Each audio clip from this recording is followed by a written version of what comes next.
I've built and run 3 different businesses now, sold them all. It's not original to me, but I like whoever said, culture's when you're not in the room. What happened? You've now gone on, like you said, to start 3 startup companies. What led you to that path? We started closing down trade schools, and so our pipeline of workers got less and less. So we've had to do more with less people.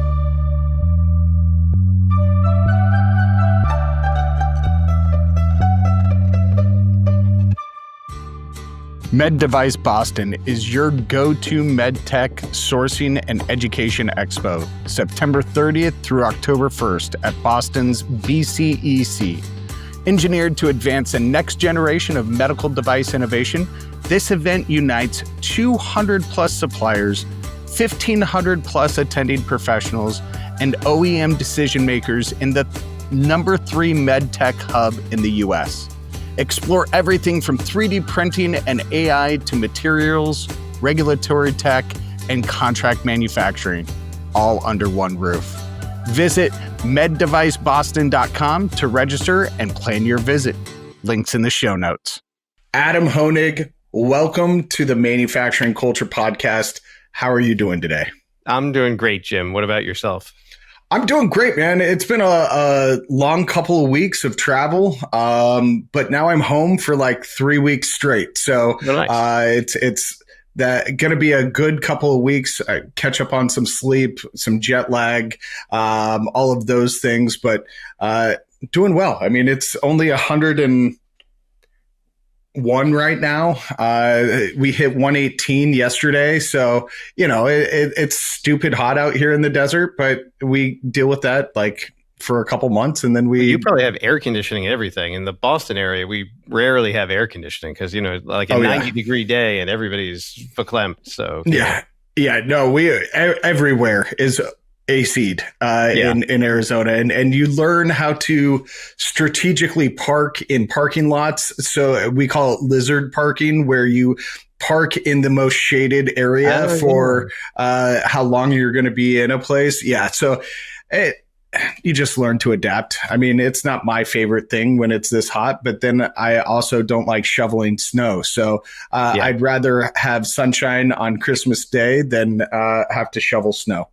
Yeah, I hear you on that. But at least it's dry, right? Because I was down in like a door factory in Alabama last summer, and that was something to behold, you know? The last couple of weeks I've spent in Houston, St. Louis, and Grand Rapids, Michigan. All very humid places. Grand Rapids less than others. But I have very much realized I'm not a humidity person at all. Yeah. I am a slightly overweight, middle-aged white dude who just does not vibe well with humidity. I will take that dry heat any day. Yeah, for sure. Nice. All right, my friend. So opening icebreaker here is, I don't even know if I prepped you for this. So this could be a lot of fun. I'm good. Let's go. If your life were a movie, what genre would it be? Who would play you? And what would the opening scene be? Wow. That's a crazy question. I would say more of a slapstick comedy. That's what I would kind of go with. And, you know, maybe I'd go with like Adam Sandler. At least he's named Adam. You know, I just saw that Happy Gilmore reboot. So I feel a lot like, you know, all the balls bounced off of everything and I landed in this fabulous career doing great things that I love. And, you know, I was really meant to be a hockey player, but what the hell? You know, here I am working in the intersection of AI and manufacturing. So I don't know how that happened, you know? All right. I like it.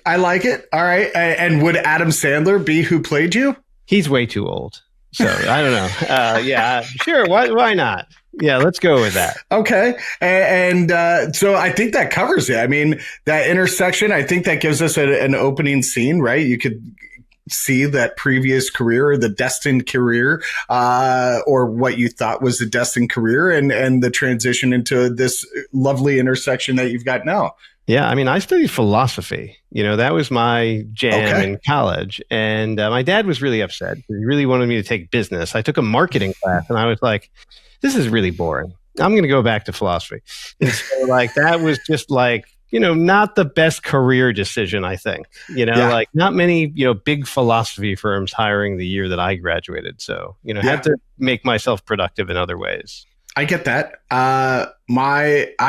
When I went to school the first time, I was a anthropology major. Okay. I just about love, as practical as yeah, philosophy. absolutely.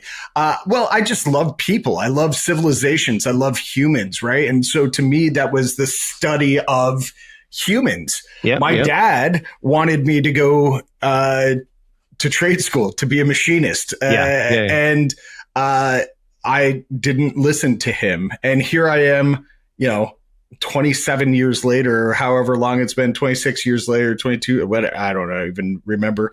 And I am working in manufacturing with machinists on a regular basis. I should have just done that originally, but then my path would be way different, and who knows where my career would be right now, and all of those things, right? Exactly.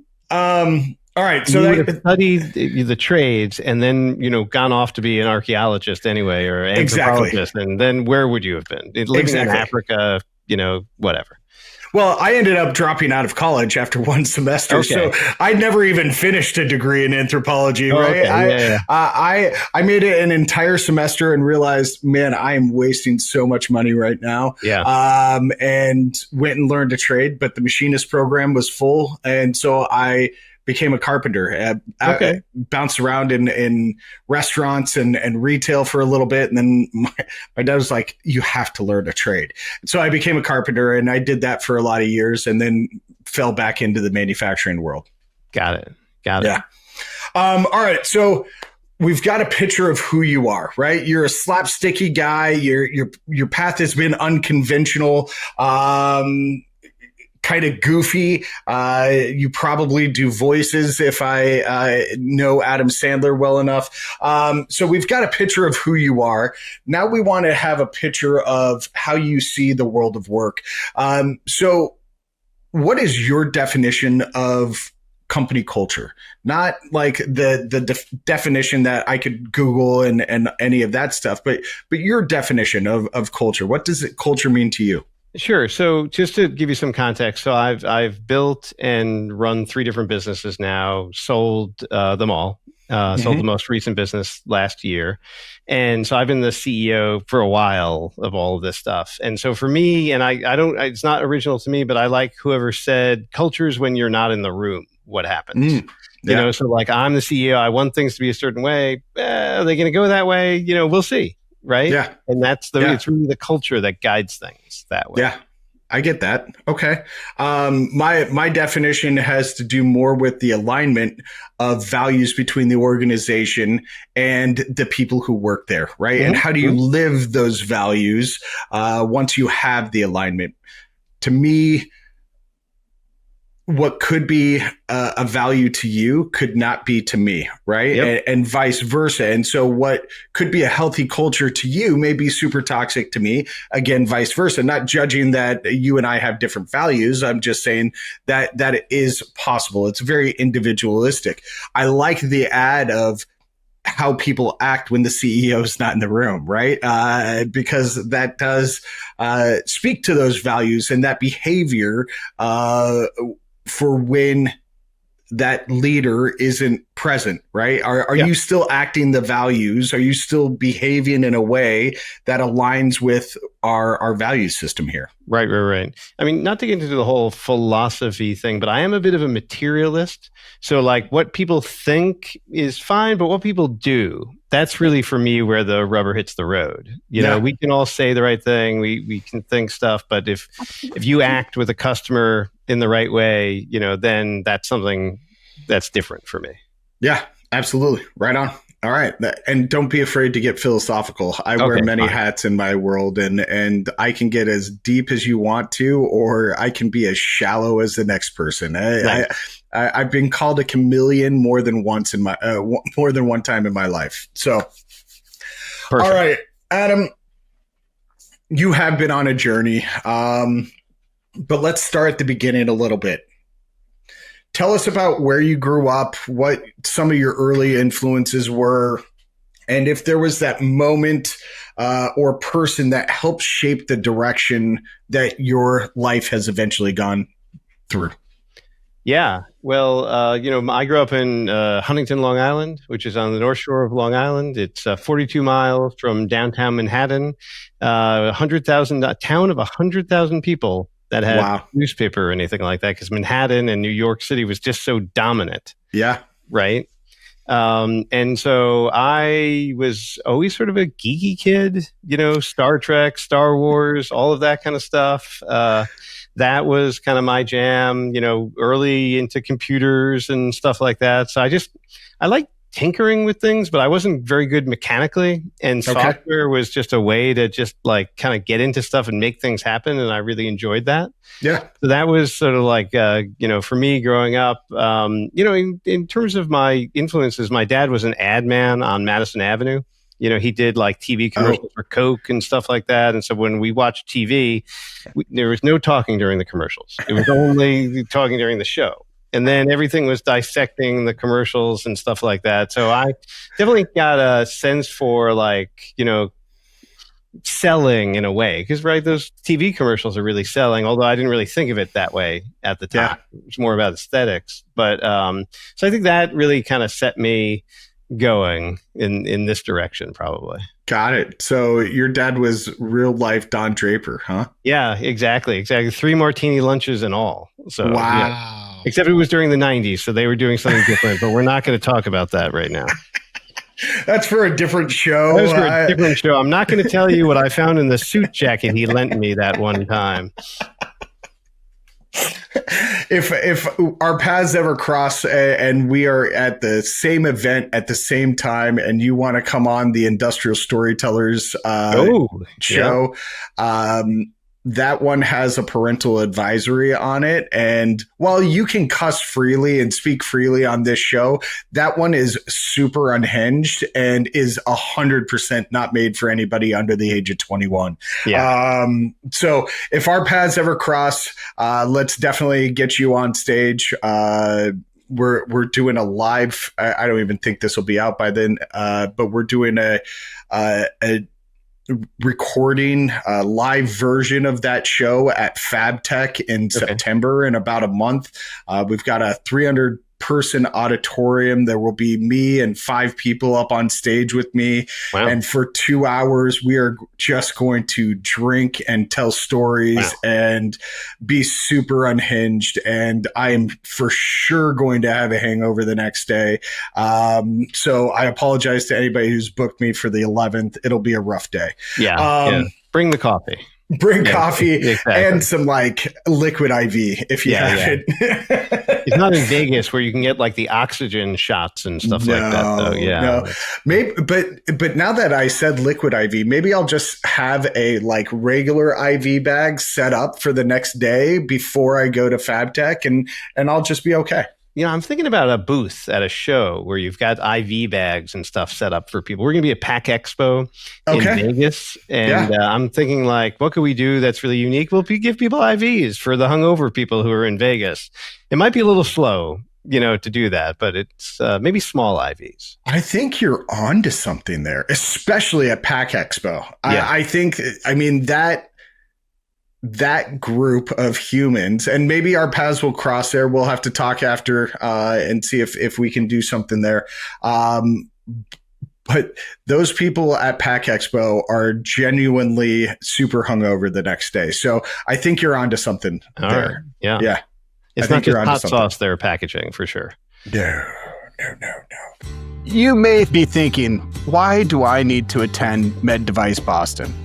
Because you're going to do more than browse. You'll build your pipeline. You'll see, you'll touch, and you'll engage with innovative solutions from 200 plus suppliers while participating in hands-on workshops, expert-led education sessions, and curated matchmaking, all engineered to accelerate your projects. Whether you're solving design, regulatory, or production challenges, Med Device gives you key conversations, timely insights, and the tools to move forward. Med Device Boston. Advance your pipeline, advance your network, advance what's next. All right. So father was a big influence. You've now gone on, like you said, to start 3 startup companies. What led you to that path? What got you to the point where you're like, man, I am going to be an entrepreneur serially? That didn't sound right coming out of my mouth. There was no grand plan, so like when I was, I was always a technical person, a tinkerer, but actually I wasn't ever really that talented at it. Like I was good at like building a prototype, and then everything would go to shit from there. And so I was working with this bunch of guys at a consulting company who were actually really good technologists, and they were like, we're going to start a company and you should join us because you can speak in full sentences. And I was like, okay, that sounds good. And I'll do sales. Great. Hey, whatever, and it sounded like a good idea. And we were all like 25, 27 at the time, and we didn't know any better how hard it could be. Sure. And so we started this software company to sell something called middleware software, which is basically what software that makes other software be able to talk together. Okay. And, kind of rode that up, during the dot-com boom, sold that business off, we had about $30 million in revenue by the time we sold it. So it was a pretty big operation. Took it public, during the crazy times on the NASDAQ, lost a lot of money because the stock went way down, and we sold it to another company and they totally screwed us. And we'll talk about that over some beers. Wow. Yes, it was like an advertisement on how to turn $2 million into $1.57 at the end of it. But, it was a good experience, as they say. A learning experience. Yeah. And so then I was hooked. I was like, okay, creating something from nothing. Let's go. Like, how hard could it be? Yeah. And so like, that's just been the thing. One company led to meeting some people to start another company. And, it's just a path you get on, it's like home ownership. Once you're in the door, like then it's easier because you're like, I know what to do. I sell the house, I buy another one, I take some money from this one, I put it to that, it's like that kind of thing. But if you never get in the door, it's really intimidating. Yeah, absolutely. So what were companies 2 and 3? So the first company, the middleware software company, I was running sales for this company the whole way through. And so I learned a lot about CRM, as it were, and stuff like that, which is, customer relationship management, which is now my enemy, but we'll get to that. And so I started a company that would become one of the largest Salesforce consulting partners worldwide, is the second company. And we merged with, I think we were like the 8th largest worldwide. We merged with the number 7th, and we were the 4th largest. We sold the whole thing to Accenture in 2014, excuse me. And so at that point, we'd worked with thousands of companies. I mean, big names, MetLife, Charles Schwab, Abbott Labs, Medtronic, people like that, charging them millions and millions of dollars to help them get Salesforce set up. And it was a disaster. It was like the worst thing because people hated it. Yeah. Like they would buy Salesforce with all these great expectations. They'd hire my company to come in and help it get set up.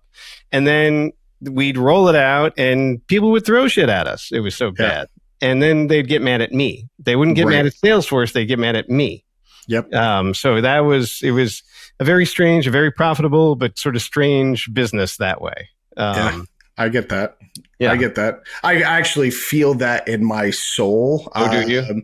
Well, so I started my company as a culture consultant, right? So going into shops to help them identify the culture that they have and identify the culture that they want and help them build the bridge between the two.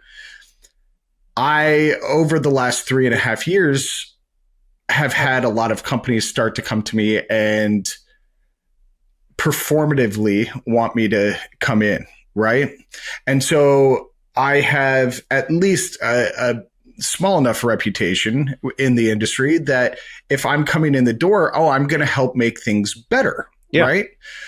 Well, so the employees are in essence, your old clients, right? They look at me when the culture doesn't change and say that I'm full of shit, versus looking at their leadership and saying, why aren't you making the changes that Jim is recommending that you make so that my life is better, right? So I feel exactly what you said deep in my soul right now, because that is a massive pain point that I'm experiencing right now is how do I pre-qualify who I work with well enough so that if and when I do make recommendations, they actually pull the trigger and do the things that I'm recommending they do. I'm totally with you on that. I've thought so much about this. Like, do we charge more if you don't take the recommendations, or do we incentivize people to do that? Or I don't know. Yeah, because I think you're totally onto that. It's like if it's CRM, like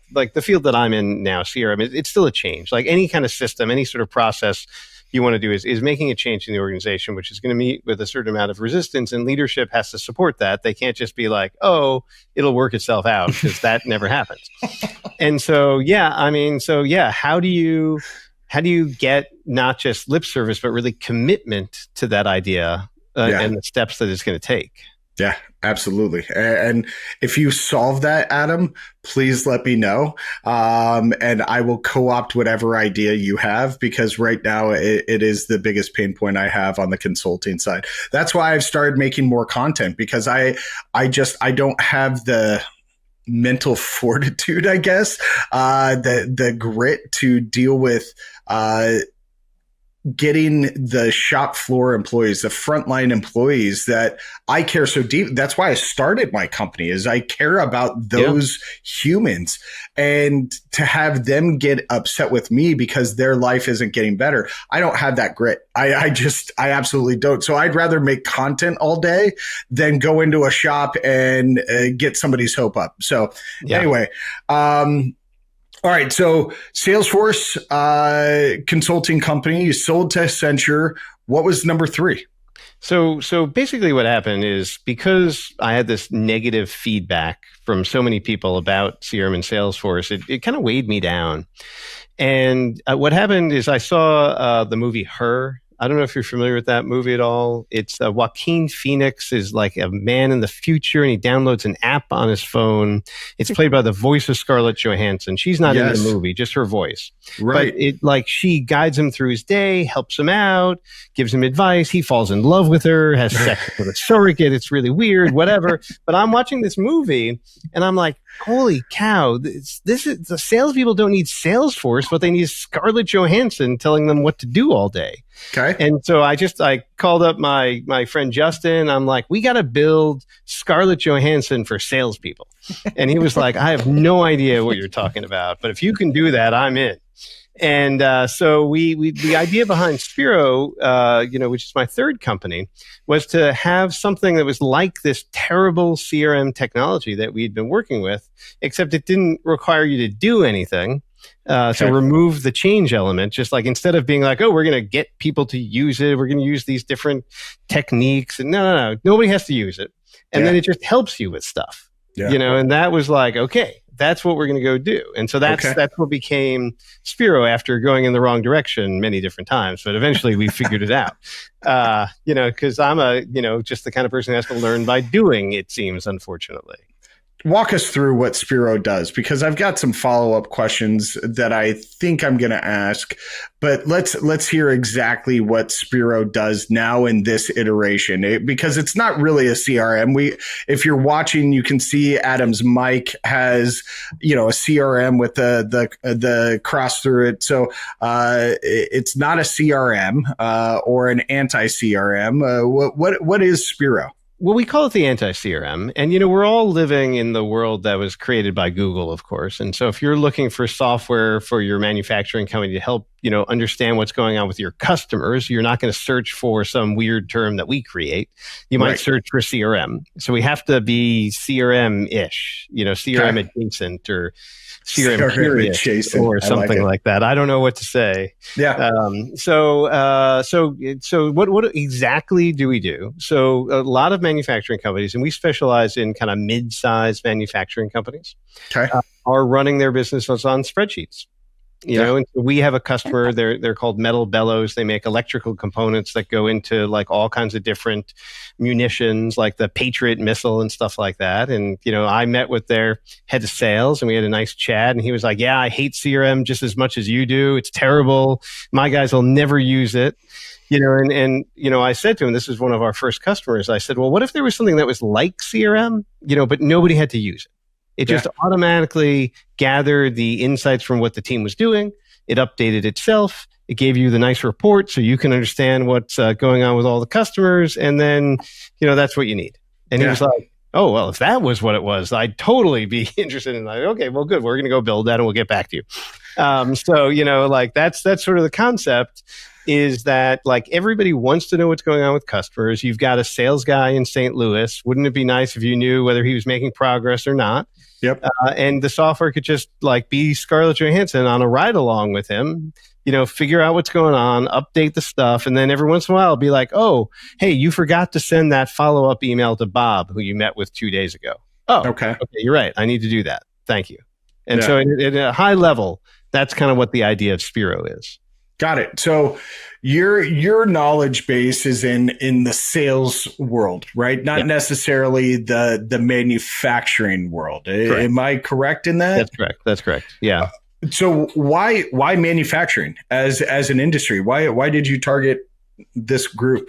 Yeah. So, well, like when you start a company, what typically happens is you sell it to everybody that you know and meet and stuff like that. And so we sold it to insurance companies. I got 2 minor league baseball teams using Spiro. Okay. We got distributors, manufacturers. And then over time, what we realized is that the manufacturing industry is more acutely needing this kind of help than other industries.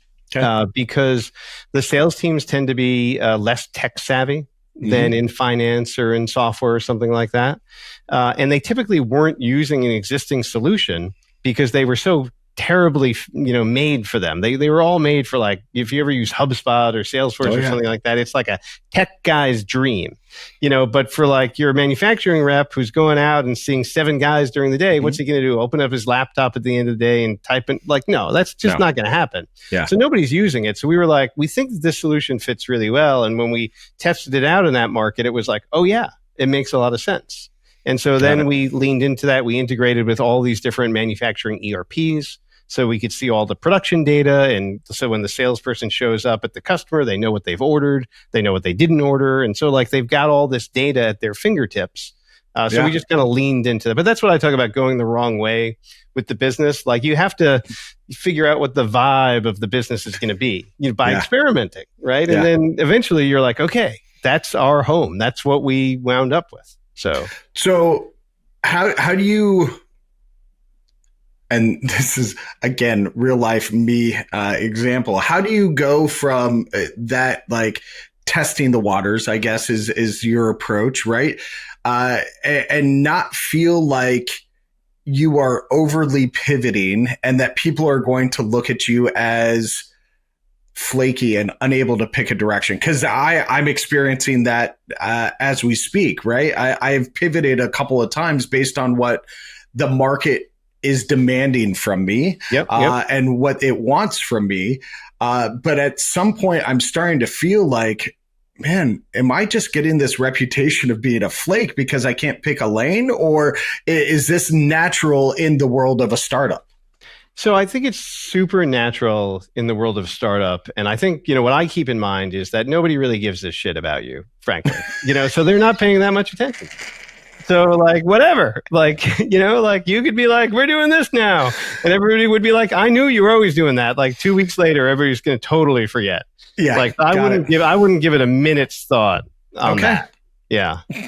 That is the greatest thing that a guest has ever said to me on this show. So thank you very much. I appreciate that, because that might be the kick in the like ass that I needed to just like stop overthinking it. Because I lose sleep all the time over this shit. I've never started a business before. This is the first time I've tried it. And I have pivoted more than once, and here I am thinking, oh, they're going to think I'm a flake. Nobody gives a shit. You're right. Nobody gives a shit. Listen, if we had won 5, insurance customers in 2020, maybe we'd be focused on insurance. I don't know, but that's not you have to go with the path. Yeah. That's what I believe in. All right. And maybe there are guys who are smarter than me, maybe smarter than you, who can be like, I'm just going to think and figure it all out. And we're going to write it all down. And I got my 10-year plan and we're just going to do it. And God bless them. But I don't think that works. So. That is not me, man. That is not me. All right, cool. So let's talk a little bit about change management, because you've brought it up a couple of times, right? And I teach a workshop on change management. Right. Especially when it comes to digital transformation, which you've also brought up. We see in manufacturing, owners go to trade shows and they spend tens, if not hundreds of thousands of dollars on the shiniest new shit that they can find at a trade show.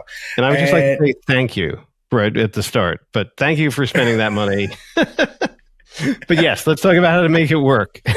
Yes, absolutely. And so to me, and this is the way I frame change management, right, is they buy this fancy, shiny shit, and it sits there unused because their employees don't feel like they were able to author the solution to the problem that the owner thinks that that exists, right? And my whole thought process is, people truly do love change. They love change when they author it. I mean, if they didn't, we wouldn't have fashion industry. We wouldn't have a restaurant industry. We wouldn't have a travel industry. People love change, but they love having a say in it. So when it comes to digital transformation specifically, I recommend owners go to their teams and say, hey, how can we fix this? Let them steer and help author that change that needs to happen on the shop floor or in a sales organization or whatever. What's your view of change, and how can we get digital transformation to work more effectively? Because right now it fails like 70, I think the last stat I saw was 67 to 70% of the time, digital transformation efforts are failing in manufacturers. Yeah. It's such an interesting topic. Like I just, like, from my personal experience, I know that when we've had employees that we were trying to work with to get different behaviors out of them, and they just, for whatever reason, we couldn't make that work. Occasionally we've let people go, and then I know that they've then done a great job at those same behaviors at other companies. And so this idea that you're saying of it having to come from them is so powerful, I think the challenge is, for a lot of leaders, though, like the people who need to be doing the change often don't have the vision of what the need is to change. And so I think that's such a big component of it. Like we're doing this job, we're running this company, we're selling, we're basically running, selling our entire, inventory. We don't have any problems. And we're like, well, we got to keep moving this thing ahead. And so how do you paint that picture of where do you want it to be? And so in a sales context, salespeople can be very, very resistant to change because their livelihoods really depend upon the outcome of sales. And like, that's their take home, right? Like, they don't get paid. And so if you're like, we want to change something, you're putting their livelihood at risk. And so they're very, very resistant to that. And so, what we try to encourage our customers and prospects that we're working with to say is like, let's, you can investigate first, but let's get them involved in the process of the buying of software in my particular case, Yeah. I love that. But I think your point is so great about the fashion industry, though, because people totally change all the time, right? It's just like, where is the motivation coming from? Yeah, I like that a lot. Yeah. You talk a lot about AI and the ability for AI to eliminate quote unquote crap work, right? Yeah. And so let's talk about that and where do you see the biggest risk of people becoming complacent, maybe as we start to see more AI in the manufacturing landscape? Yeah, it's interesting. I don't view complacency as something that's going to arise by taking away, work from people. When we stopped writing things in ledger books, I don't think the accountants became lazier. I don't think that they took 2-hour lunches and had martinis with my dad and stuff like that. I think that they just, they built more complicated Excel spreadsheets, Yeah. So I'm not so worried about complacency. I do think that there is a pretty interesting risk, though, of job displacement, especially in the white collar industries with AI. And I think, a lot of, mid-sized manufacturing companies that we work with, they're looking for every dollar they can save, like that's just part of their way that they've always run the business. And so if they can work with 3 accountants instead of 4, that's fine. Now, the converse of that is in a lot of our customers as well, the workforce population is getting older and older. And I think more people are worried about how do I staff the business adequately than how do I take labor costs out, you know? So I think it's sort of an interesting thing. I do think that AI should do the crap work. I mean, we don't have any toll collectors anymore in Massachusetts. Everything is completely automated. My kids are like, there was such a job as a toll collector. Like somebody took a dollar from you as you went by. And I was like, yeah, it was a thing. Yeah. And we don't have any more toll collectors anymore. And I don't think anybody's too worried about that. But like, if your AI can just come to you at a meeting, take notes, write up a nice summary that you can send out to the customer afterwards, give you an honest assessment of what you could have said, but you didn't because you're in the moment and you're just doing stuff. And I think that's a benefit. I don't think we're going to need, less salespeople ultimately, but do I think that it'll help one person cover a bigger patch? Yeah, probably. Okay. So you mentioned displacement of workers, right? Primarily white collar, you said, which is great for the people who listen to this show. Well, I mean, the blue collar folks have been displaced by automation and robotics and everything for years, outsourcing. I mean, this is just coming to the front of the office, frankly. Right. Absolutely. And so what I want to ask is, do you think it will... What impact do you think AI will have on the talent gap, the skills gap that we already are facing with this silver tsunami that's coming in the next 5 years, right? As the baby boomer generation completely retires. Yeah, I'm optimistic, and I'll tell you why. Because during COVID, I learned how to cook. And I just was like, okay, well, I'm just going to learn how to cook. Wasn't everything that I did before. And I just taught myself by reading recipes and doing stuff. And I feel like that experience, the reflection of that is, well, now if you can have YouTube and AI and all of this stuff teaching you how to repair a machine, like I repaired my washing machine, never knew I could do that either. If you can get help from the AI doing all these things, can it close the gap for trades? Sure. Could it help a new salesperson entering a territory know everything about it so they could be getting up to speed quickly? So I remain optimistic. I think it's going to be a net positive, even though I think there is going to be some displacement that happens with it. Is it going to be displacement or upskilling, do you think? I mean, do you think that the people who may be displaced will then be able to take jobs that have a higher skill set and just be upskilled to those? Well, so it's really interesting because I think there is a change component to this, which is critical. Right? I'm sure there are some toll collectors whose identity was about being a toll collector. Maybe not toll collectors, 100%. But somebody, and that they're not okay, well, I can do this other thing now. And they don't feel it. They feel put out of their toll collecting job. Boy, I'm really glad we're talking about toll collecting for 6 minutes right now, but whatever. We're going to get all the toll collecting traffic is going to come right to your podcast now. But we are going to use toll collectors as a SEO tag for this episode. That's right. That's what we're going to do. We're going to have to come up with a toll collecting offering for toll collectors out there. But at any rate, let me get back to the topic, which I'm trying to remember. So at any rate, so if there are people who want to learn, I think we are lowering the barrier to entry so that they can. Okay. But the way it is with people, they gotta make that step. Yeah. Yeah. But it's even true with software engineers. So we have a 13-person software engineering team here at Spiro, and I've been working really hard with them to upskill using AI. Okay. And their attitude is not like a lot of trades, which is like, hey, I do this thing, I do it really well, I know how to write the code, I don't need any help, thank you very much. Yeah. And I'm just like saying, well, listen, there may not be people doing what you do in 5 years. So you have to be the puppet master of the AI now, writing the code, not writing the code itself. And it's been like a year-long project for me to get the team to really be like, I think you might be onto something, even though like every article in the world says that, but whatever. Well, I look at, let's take machining, for example, right? Used to be done on old Bridgeport machines. It was a very manual process.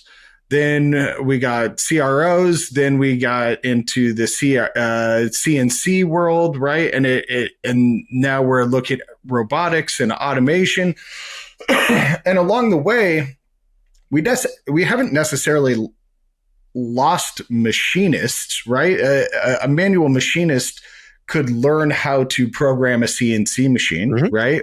On the machine, how to operate.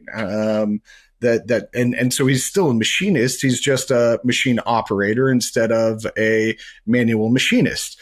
And as we move into robotics, and I go into shops that use robotics to pick parts and place parts, and they have palletized machines and all these things, there's now somebody who went from being a machine operator now to operating multiple cells and programming the robots and the machines to run the jobs that they're running, right? So I see that progression, and a lot of that, in my opinion, is because of policy decisions that were made 40, 45 years ago, and corporate greed that existed 40, 45 years ago.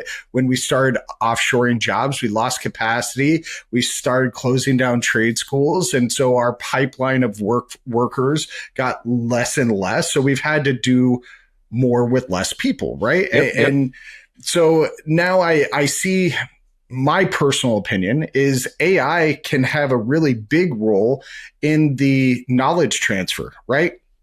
Capturing knowledge from these people who are looking to retire, and then using that knowledge to train that next generation, right?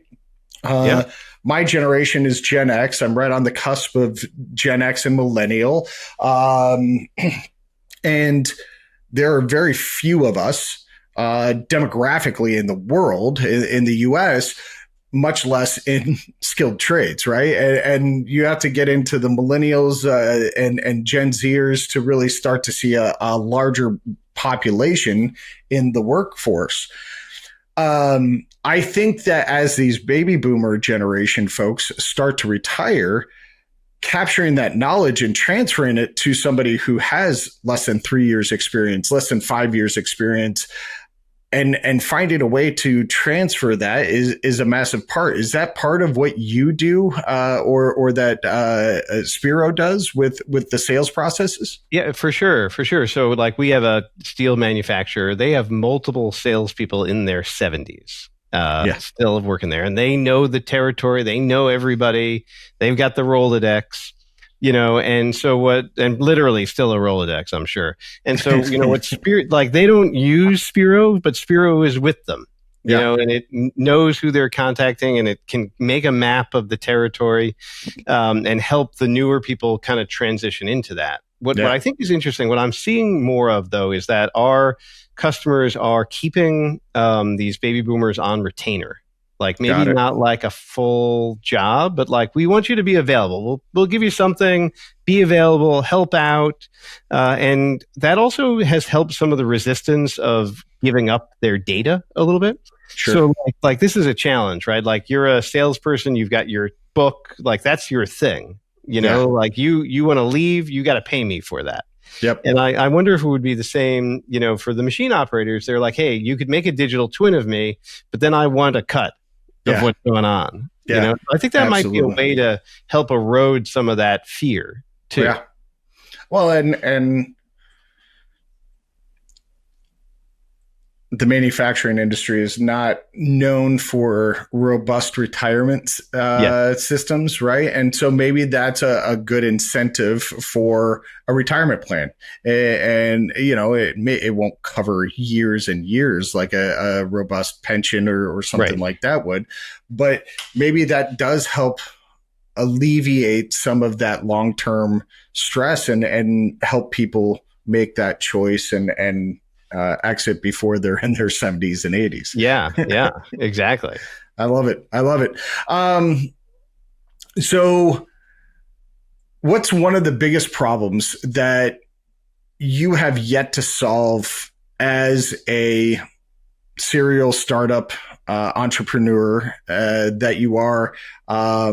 What are you chasing as you develop these companies and look to the future?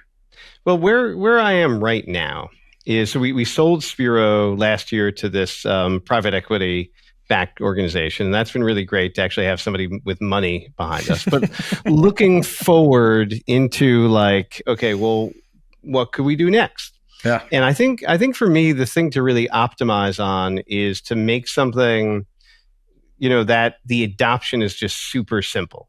Like sure. I'm really jealous of products that people can just pick up like TikTok and just like instantly know what to do with, because I make things too complicated. Like that's, I gotta simplify it way down, like that's the thing. So that's, I don't know if that's really answering your question, but that's like, for me, like, how do you take something that's powerful, but have it be super easy and simple at the same time? Because the two things seem to be a little bit in odds with each other, right? Yeah, I like it. What's been your biggest failure to date? Wow, I've had so many failures. Well, I mean, I guess the one that I would probably highlight is going back to my first company. We literally signed a deal to sell the company for $100 million to another publicly traded company. It was an all-stock deal. It was super great. We signed a deal to sell the company. 2 weeks later, that company fired their CEO. Their stock price went down by like a third. And just because of the way the deal was structured, we got like taken to the cleaners on it. And the deal was already announced. All of our customers knew. They'd all stopped buying from us because they didn't know, whether it was going to work or not. And so we were just like hemorrhaging cash. And so we had to really just eat it, and go with this. And I mean, I look back on that and I don't know what we could have done different, but we really like just destroyed so much money. I mean, just put money in a pile and lit it on fire. And like this other company that bought us, they didn't even appoint a new CEO for 9 months. It was just like, and we had 300 employees. They fired 270 of them when the deal closed. They fired the remaining 30 within 12 months, and they bought our biggest competitor like 12 months after that because they fucked it up so badly. Oh my God. Yeah, it was just like, I was an emotional wreck. So forget about the money. Just spend like 8 years traveling 5 days a week to build something and have somebody just screw it up like that. Man, that was sucks. terrible. That sucks. All right. Well, so don't do that. Don't do that. What haven't I asked you that you want to share with the audience, Adam?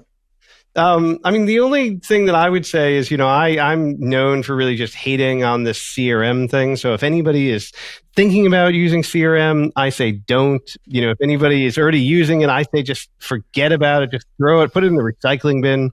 It's fine. You're going to do fine without it. I promise you. Got it. And we can dive into that on maybe a different show that I have. Well, Adam, I really appreciate you being here, man. It was great. I laughed really hard. I got put in my place and got the advice I needed for this Friday. So thanks for being here. Thanks for kicking me in the ass. Yeah, right on, Jim. It was great talking with you. Look forward to being on stage with you and having some drinks too. Absolutely. We're going to have to do that. Awesome. Spend 2 high-impact days at Med Device Boston, all focus. With access to the conference program, hands-on workshops, innovation showcase theater, and speed networking, you'll gain insight and connections that go beyond a booth visit. Built for medtech professionals, MedDevice delivers curated education, real-world innovation, and targeted matchmaking in Boston, the #3 medtech hub nationwide. Don't spend more time than you need. Make every moment count. Register now at meddeviceboston.com. Links in the show notes.